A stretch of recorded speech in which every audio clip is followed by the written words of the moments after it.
Thank you for joining this brief introduction to magnetic tape and archival preservation. Although there are dozens of magnetic carriers across sound, moving image, and data storage, I'm going to discuss 4 of the most widespread and mass-produced sound carriers. 2 purely analog, the quarter-inch open-reel tape, and the cassette. And then 2 Sony formats, digital audio tape, known under its acronym DAT, and a magneto-optical carrier, the MiniDisc. The overview will primarily pertain to the formats themselves, which will include some preservation basics, but I will also briefly mention aspects regarding record and playback mechanisms. The obsolescence of these materials isn't straightforward or linear, and has as much to do with socioeconomic factors such as competing technology companies in pursuit of the consumer base, as it does with temporal qualities such as the decay and deterioration of the format material.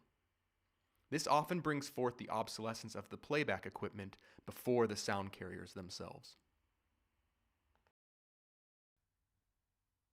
The magnetic tape we informally refer to as open reel was developed in Germany during the Second World War. Initially, as depicted in the scan of this AEG pancake reel, the tape was even more open and exposed, merely wound around a metal hub. Incorporating metal flanges was a luxury only afforded after the war when aluminum and steel production could be redirected to the consumer market.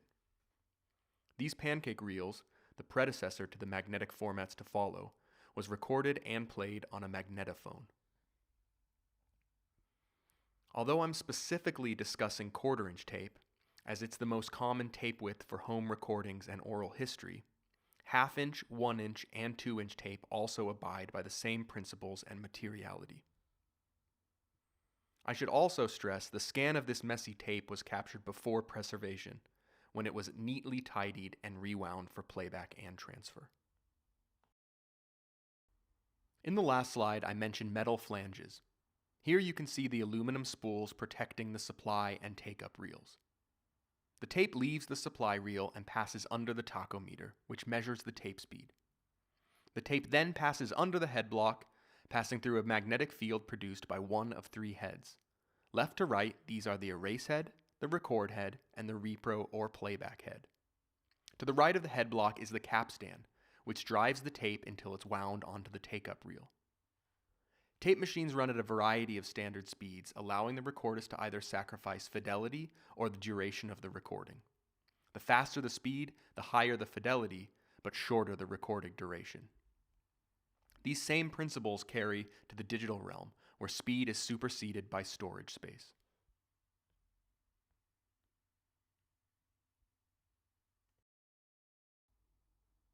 Magnetic tape has 2 primary layers and sometimes a third.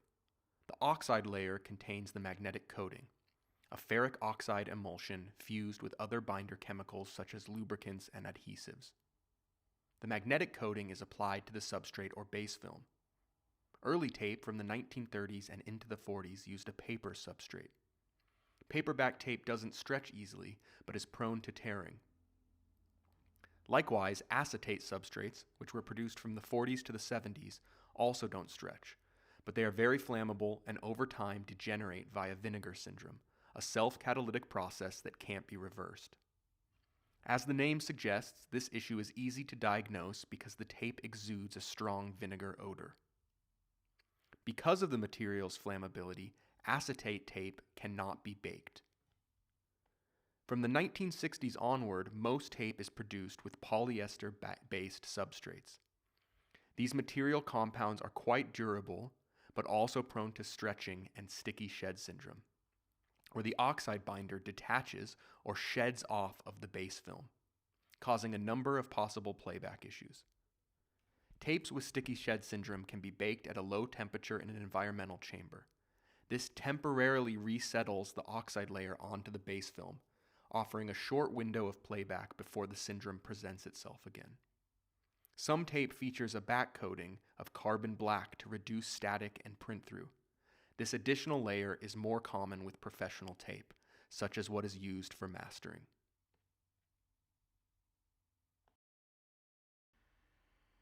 Like speed variations, which either shorten or lengthen the recorded duration, track configuration is another facet to economize a recording's real estate across the tape width.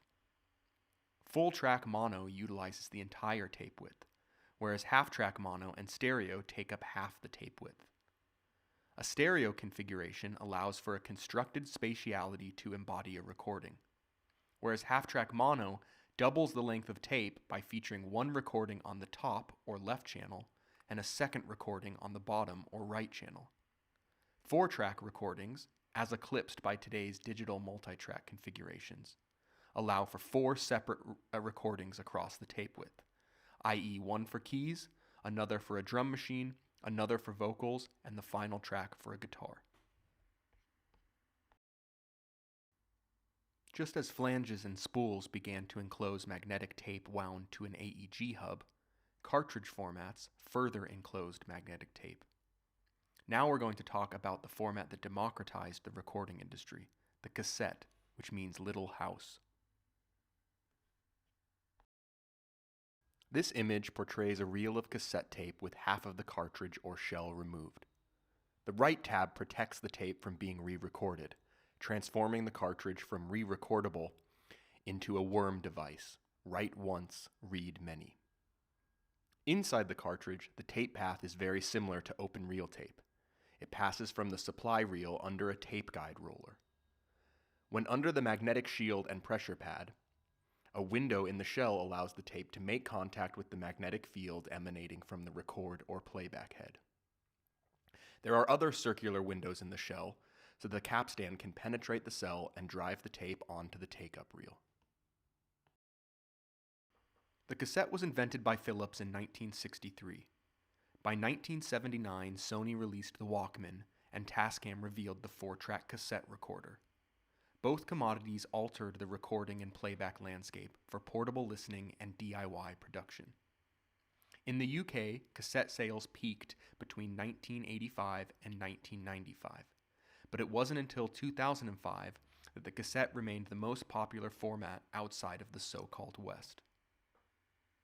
Cassette tape is about half the width of quarter-inch tape, at 3.81 millimeters. It runs at a relatively slow speed of 4.75 centimeters per second. Standard lengths include C30, C60, C90, and even C120. A C60, for example, provides a pair of 30-minute sides. Cassette recordings are across 4 mono channels to accommodate a pair of stereo tape sides. The playback head only picks up a magnetic signal from half the tape width, so you can only hear one stereo recording at a time, until flipping the tape to play the other side. This image shows mixtapes and a Walkman predecessor used by astronauts during the Apollo forays. Cassette tape also brought advances in emulsions. There are 4 types of cassettes, although only 3 have their own tab structure on the top of the cartridge. Type 1 is a standard ferric oxide like its open reel predecessor. It's also the most common and known as normal bias. Type 2 tape introduced a chromium dioxide emulsion for a quieter signal-to-noise ratio.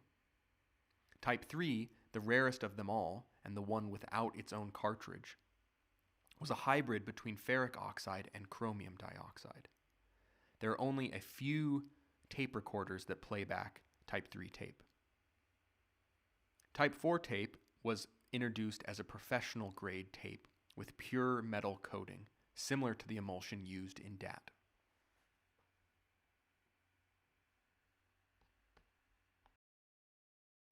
Digital audio tape was invented by Sony in the 1980s. It was intended to replace the cassette as the next widespread sonic commodity, but the RIAA's suspicion that the format would open the floodgates for piracy relegated DAT to professional studio use and as a storage medium for many radio stations. And it was eventually eclipsed by the CD. DATs are about half the size of cassette, but slightly chubbier. Unlike cassette tape, DATs are single-sided and striped with a digital sampling rate of either 32, 44.1, or 48 kilohertz at 16 bits. Like Type 4 cassette, they are composed of pure iron particles. And in line with video cartridges such as U-matic, VHS, and Betamax, for striping binary information onto the tape, the DAT passes across a helix head. Although DATs themselves are quite stable, the recording and playback equipment, which was never as mass-produced as cassette decks, are causing the format to approach obsolescence at a faster pace than its predecessors. The MiniDisc, also invented by Sony, was produced from 1992 to 2013. They're a magneto-optical disc-based format at either 74 or 80 minutes per disc. They use a proprietary compression algorithm called A-Track. Like CDs, MiniDiscs can be ripped and thus transferred faster than their real-time playback. With the MiniDisc, Sony was able to continue the Walkman line. Because of their portability, they were a popular format for oral history and field recordings. As the photo on the right demonstrates, MiniDiscs were also used for storage. The high MD contained 1 gigabyte.